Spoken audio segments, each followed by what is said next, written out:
اعوذ باللہ من الشیطان الرجیم بسم اللہ الرحمن الرحیم السلام علیکم ورحمۃ اللہ وبرکاتہ۔ ناظرین، آج کی اس ویڈیو کے اندر میں ایک ایسے ٹاپک پر بات کروں گا جو ٹاپک جب آپ سنیں گے یا جب میں نے اس کے اوپر تحقیق کی، اس کو پڑھا، تو میں ایک دفعہ اتنا حیران ہوا کہ وہاں پر جا کر میری سوچ ختم ہو گئی۔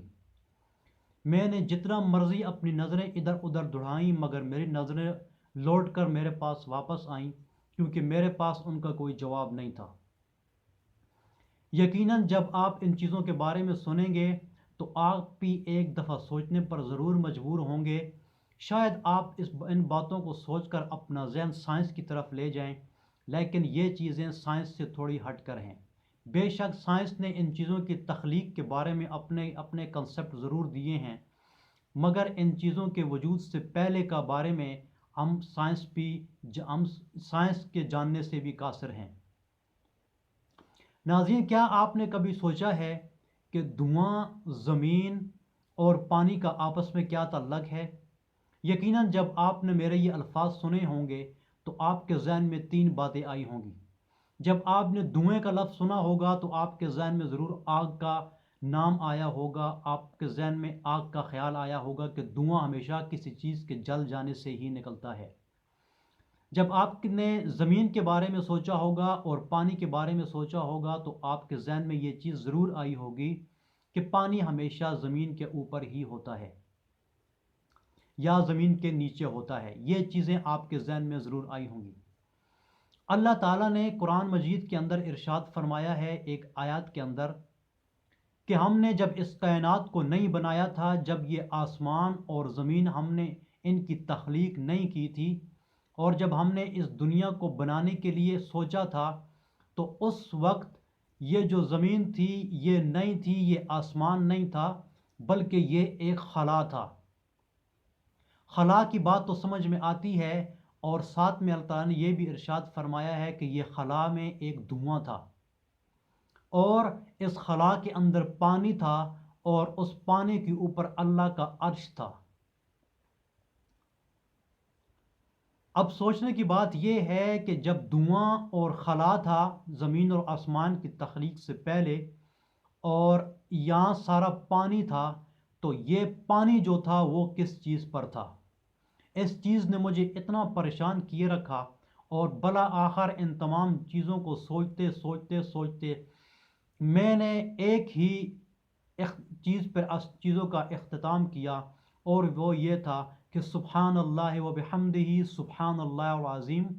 سبحان اللہ والحمد للہ ولا الہ الا اللہ واللہ اکبر ولا حول ولا قوت الا باللہ العلی العظیم، اللہ نور السماوات والارض، اللہ حی القیوم۔ یہ تمام چیزیں میرے ذہن میں آئیں، اس کے علاوہ میرا ذہن سٹک ہو گیا، وہ سوچنے سے قاصر تھا۔ یہ بات تو سمجھ میں آ سکتی ہے کہ زمین جب اللہ نے بنائی تو اس کے نیچے پانی تھا، اور اس چیزوں کے ثبوت بھی ہمیں ملتے ہیں کہ جب ہم اس زمین کو کھودتے ہیں، چاہے وہ کنواں کھودیں یا بور کروائیں ہم زمین کے اندر، تو پانی ہمیں وہاں سے حاصل ہو جاتا ہے۔ سوچنے کی بات یہ ہے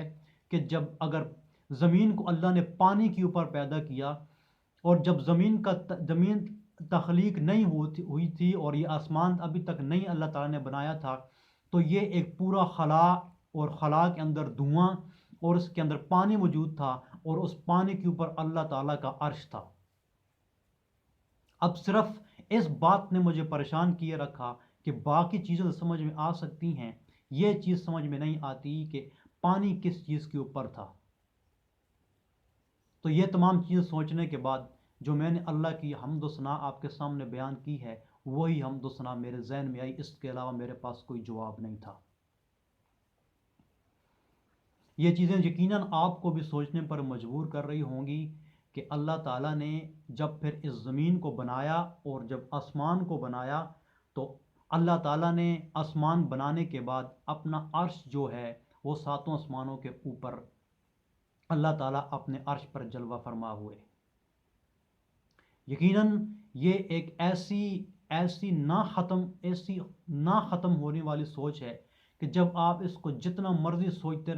رہیں سوچ ختم نہیں ہوگی، مگر آپ کے پاس کسی قسم کے الفاظ نہیں ہوں گے کہ یہ تین چیزیں جب اللہ نے ان کو تخلیق کیا، ان تین چیزوں کو بنایا، تو یہ کیا سسٹم تھا، یہ خلا کیا تھا، یہ دھواں کس چیز کا تھا، اور یہ پانی کس چیز کے اوپر تھا۔ یہ چیزیں آپ کو ضرور حیران کریں گی۔ ان تمام چیزوں کو پھر اللہ تعالیٰ نے بنایا، زمین و آسمان کو اللہ نے بنایا، اور زمین کے اوپر اللہ تعالیٰ نے پہاڑ رکھے تاکہ اس زمین کا توازن نہ بگڑ سکے۔ یہ بھی ہمیں قرآن مجید سے ملتا ہے۔ جب ان تمام چیزوں کی اللہ تعالیٰ نے تخلیق پوری کر دی،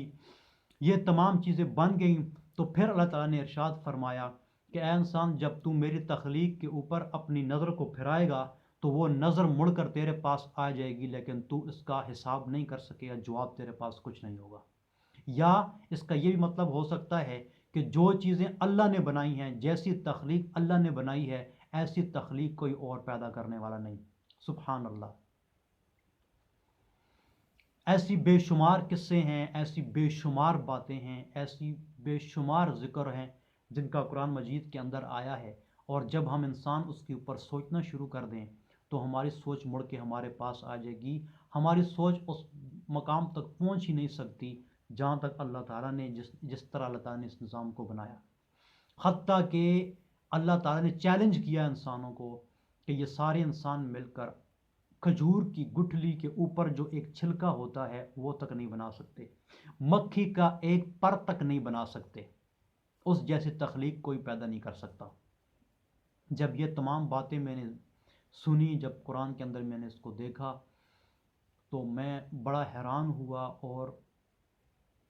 بے بس ہو گیا، سوچ بے بس ہو گئی، اور ہماری زبان سے یہی نکلا کہ سبحان اللہ و بحمدہ، سبحان اللہ العظیم۔ تو ناظرین، اس ویڈیو کو بنانے کا مقصد صرف یہی تھا کہ اللہ تعالیٰ نے ہمیں بار بار قرآن کے اندر غور و فکر کرنے کا اشارہ دیا ہے کہ کیا تم غور و فکر نہیں کرتے، کیا تم عقل نہیں رکھتے۔ تو یہ چیزیں ہمیں سوچنے پر مجبور کرنے کے بعد یہ چیزیں ہمیں اس طرف لے کر جائیں کہ ان چیزوں کو جو بنانے والا ہے، جو بنانے والی ذات ہے اللہ سبحانہ و تعالیٰ، اس نے جب انسان کو بنایا تو کس مقصد کے لیے بنایا ہے۔ اللہ تعالیٰ نے ان تمام چیزوں کو انسان کے لیے بنایا۔ یہ چرند پرند، یہ زمین، یہ پانی، یہ دھواں، یہ آگ، یہ جتنی ہماری ارد گرد جو نیچر ہمیں نظر آتی ہے، یہ چیزیں ہم استعمالات میں لاتے ہیں، وہ چیزیں اللہ تعالیٰ نے انسان کے لیے بنائیں۔ اور ایک انسان ایسا واحد ایسا ہستی ہے، ایک ایسی مخلوق ہے جو اللہ تعالیٰ نے بنائی ہے، وہ اللہ تعالیٰ نے خاص اپنی عبادت کے لیے بنائی ہے۔ تو ان تمام چیزوں پر غور و فکر کرنے کے بعد یہی نتیجہ اخذ ہوتا ہے، یہ نتیجہ سامنے آتا ہے کہ ہمیں اس پروردگار کے آگے ہر وقت سجدہ زیر ہونا چاہیے، جس پروردگار نے اتنی بڑی بڑی چیزیں کہ آپ ان کا شمار نہیں کر سکتے، ان کی میجرمنٹ نہیں کر سکتے، اور ان کا کچھ حجم نہیں معلوم کر سکتے۔ یہ چاند، یہ سورج، یہ تارے، یہ سیارے، یہ باقی پلانٹ جو اللہ نے بنائے ہیں، یا یہ پانی جو اللہ نے بنایا ہے، یہ صرف انسان کے استعمال کے لیے بنایا ہے۔ اور اللہ نے صرف انسان سے ایک چیز مانگی ہے کہ دنیا میں رہتے ہوئے جو اللہ نے جو یہ دنیا کو بنایا انسان کے لیے، اور اللہ یہ دیکھے کہ اس دنیا میں رہ کر کون اللہ کی فرمان برداری کرتا ہے اور کون نافرمانی کرتا ہے۔ اور یہی چیز اللہ نے فرشتوں سے کہی تھی کہ میں ایک انسان بنانے لگا ہوں، یا ایک مخلوق بنانے لگا ہوں جو زمین پر رہ کر میری عبادت کریں گے۔ تو فرشتوں نے اللہ تعالیٰ سے کہا کہ یا باری تعالیٰ، کیا ہم آپ کی حمد و ثنا کرنے کے لیے کافی نہیں ہیں؟ آپ ایک ایسے انسان کو بنانا چاہتے ہیں جو آپ کی نافرمانی کرے؟ تو اللہ نے کہا کہ جو میں جانتا ہوں وہ کوئی نہیں جانتا۔ اور اس کے بعد اللہ تعالیٰ نے آدم علیہ السلام کو بنایا اور تمام فرشتوں کو حکم دیا کہ آپ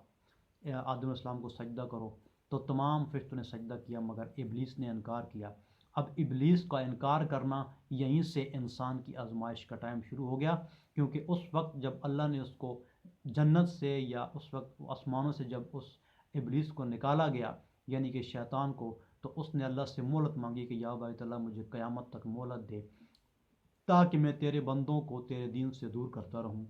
تو اللہ نے کہا جا تجھے مہلت ملی، اور جو نیک بندے میرے ہوں گے ان پر تیرا کوئی بس نہیں چلے گا۔ اللہ تعالیٰ ہمیں بھی ان لوگوں میں شمار کرے جو نیک لوگ ہوں گے، جن کے اوپر شیطان کا بس نہیں چل سکے گا۔ اللہ بھی ہمیں ان میں شمار کرے، اور اس چھوٹی سی دنیا میں، اس چھوٹی سی زندگی میں اللہ تعالیٰ ہمیں اپنا فرما بردار رکھے، اور اللہ تعالیٰ ہمیں شرک جیسی غلیظ جو ہے اس گندگی سے دور رکھے، اور مرنے کے بعد اللہ تعالیٰ ہمیں کامیابی نصیب عطا فرمائے۔ السلام علیکم ورحمۃ اللہ وبرکاتہ۔